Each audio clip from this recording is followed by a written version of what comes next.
চরম সৌজন্য দেখালেন মাননীয় মুখ্যমন্ত্রী মমতা বন্দ্যোপাধ্যায়। রাজনৈতিকভাবে যারা প্রতিপক্ষ তাদের আমন্ত্রণ পাঠিয়েছেন। আমন্ত্রণ গেছে বিরোধী দলনেতা শুভেন্দু অধিকারীর কাছেও, যিনি এই মন্দির তৈরির পর্বের সময় মমতা বন্দ্যোপাধ্যায়ের সঙ্গে ছিলেন, তৃণমূলে ছিলেন এবং মন্দির তৈরির নকশা যখন প্রকাশ হচ্ছে তখন মমতা বন্দ্যোপাধ্যায়ের সঙ্গেই ছিলেন। আজকে তিনি অন্য রাজনীতিতে এবং পাল্টা কর্মসূচির অসৌজন্য দেখাচ্ছেন, সেটা আলাদা পার্ট। বাট মমতা বন্দ্যোপাধ্যায় কিন্তু বিজেপির দিলীপ ঘোষ, সুকান্ত মজুমদার এবং শুভেন্দু অধিকারী তিনজনকেই তাদের তরফ থেকে আমন্ত্রণ গিয়েছে। এদিকে আমন্ত্রণ পেয়েছেন বিজেপির দিলীপ ঘোষ। দিলীপবাবু সূত্রের খবর আসতেও পারেন এবং কোনো কারণে যদি উদ্বোধনে না থাকতে পারেন খুব শিগগিরই একদিন সস্ত্রীক মন্দিরে ঘুরে যাবে। দীঘার জগন্নাথ ধাম উদ্বোধন, টুরিস্ট প্লেস তৈরির চিন্তা ভাবনা, কালচারাল সেন্টার নাকি চরম রাজনৈতিক ধাক্কাধাক্কি? নাম না করেই একটা বড় প্রসঙ্গকে বোধহয় টেনে আনতে চেষ্টা করেছেন কুণাল ঘোষ। তৃণমূলের প্রাক্তন সাংসদ কুণাল ঘোষ তিনি একটা ভিডিও বার্তা ছেড়েছেন সমাজ মাধ্যমে, আর সেই ভিডিও বার্তা থেকে তিনি চরম সৌজন্যতার পরিচয় দেওয়া হয়েছে মমতা বন্দ্যোপাধ্যায়ের তরফে। একেবারে এরকমটাই বলেছেন। কিরকম বলেছেন? আপনারা জানেন যে অক্ষয় তৃতীয়াতে উদ্বোধন হতে চলেছে দীঘার জগন্নাথ ধাম, আর দেখতে দেখতে সেই মুহূর্ত আসন্ন। আর এবার যখন দীঘার জগন্নাথ ধাম উদ্বোধন হচ্ছে তখন সেইখানে দাঁড়িয়ে মমতা বন্দ্যোপাধ্যায় সর্বধর্ম সমন্বয়ের কথা যেরকম বলেছেন, আবার ঠিক সেই অ্যাঙ্গেলটাকে একটু অন্যদিকে নিয়ে গিয়ে ঘুরিয়ে একটু তার পালে হাওয়া দিয়ে বোধহয় একটু অন্যরকম ইঙ্গিত করতে চেষ্টা করেছেন কুণাল ঘোষ। সর্বধর্ম সমন্বয়ের মতনই তিনি বলতে চেয়েছেন সব রাজনৈতিক দল, কারণ তিনি বলেছেন কাদের কাদের ইনভাইট করা হয়েছে রাজ্য সরকারের তরফে। সূত্রের খবর আমন্ত্রণ গিয়েছে বামফ্রন্ট চেয়ারম্যান বিমান বসুর কাছে, আমন্ত্রণ পেয়েছেন সিপিআইএম এর বর্ষিয়ার নেতা রবীন দেব, আমন্ত্রণ পেয়েছেন আরএসপি সহ একাধিক দলের নেতৃবৃন্দ। এদিকে আমন্ত্রণ পেয়েছেন বিজেপির দিলীপ ঘোষ। দিলীপবাবু সূত্রের খবর আসতেও পারেন এবং কোনো কারণে যদি উদ্বোধনে না থাকতে পারেন খুব শিগগিরই একদিন সস্ত্রীক মন্দিরে ঘুরে যাবেন। সুকান্ত মজুমদার আমন্ত্রণ পেয়েছেন। আমন্ত্রণ গেছে বিরোধী দলনেতা শুভেন্দু অধিকারীর কাছেও।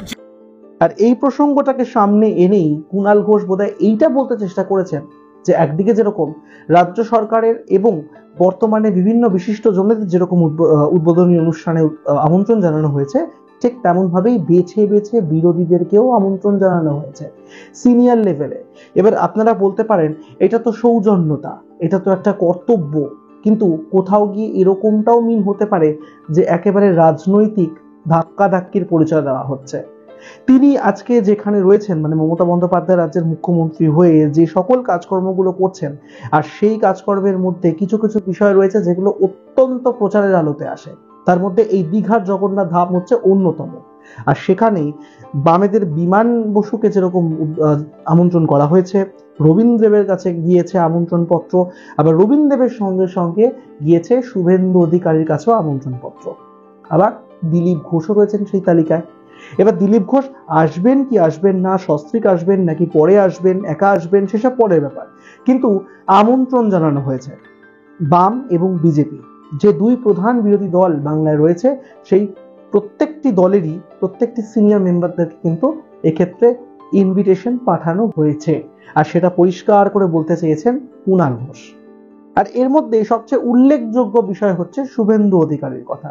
একটু আক্ষেপে সুরেই বোধহয় কুণাল ঘোষ বলেছেন যে এই শুভেন্দু অধিকারী যখন এই দীঘার ম্যাপ তৈরি হচ্ছে জগন্নাথ ধামের, তখন তিনি তৃণমূল কংগ্রেসে ছিলেন। আজকে তিনি তৃণমূল কংগ্রেসে নেই, অন্য রাজনৈতিক দলে রয়েছেন, বিরোধিতা করছেন, কিন্তু তিনি যখন ছিলেন তখন কিন্তু এই পরিকল্পনাটা ছিল জগন্নাথ ধামের। আজকে বহুদিন হয়ে গিয়েছে, বহু অধ্যায় পেরিয়ে গিয়েছে, বিরোধিতার একেবারে চরম সীমায় পৌঁছে গিয়েছেন শুভেন্দু অধিকারী মমতা বন্দ্যোপাধ্যায়ের বিরুদ্ধে, কিন্তু তাকে আমন্ত্রণ জানানো হচ্ছে। অর্থাৎ ধরে ধরে পয়েন্ট করে করে তিনি বামেদের এবং বিজেপিকে নিশানা করেছেন তার ভিডিওর মাধ্যমে, কিন্তু না, কোথাও উল্লেখ করেননি তিনি বিরোধিতা করছেন।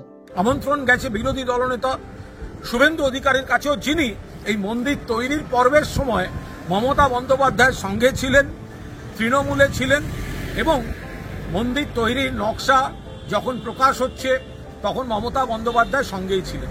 আজকে তিনি অন্য রাজনীতিতে এবং পাল্টা কর্মসূচির অসৌজন্য দেখাচ্ছেন সেটা আলাদা পার্ট। বাট মমতা বন্দ্যোপাধ্যায় কিন্তু বিজেপির দিলীপ ঘোষ, সুকান্ত মজুমদার এবং শুভেন্দু অধিকারী তিনজনকেই তাদের তরফ থেকে আমন্ত্রণ গিয়েছে। এবার রাজনৈতিক মহলের বহুজনের এই প্রশ্ন উঠতেই পারে, তাহলে কি চরম সৌজন্যতা আবারও বলছি রাজনৈতিক ধাক্কাধাক্কির একটা উদাহরণ মাত্র? এই ভিডিও নিয়ে আপনারা কি মনে করেন আমাদেরকে জানাতে ভুলবেন না। ভিডিওটি ভালো লেগে থাকলে লাইক করবেন, শেয়ার করবেন বাকিদের সঙ্গে, সাবস্ক্রাইব করতে ভুলবেন না আমাদের ইউটিউব চ্যানেল এক ঝলকে মিডিয়া।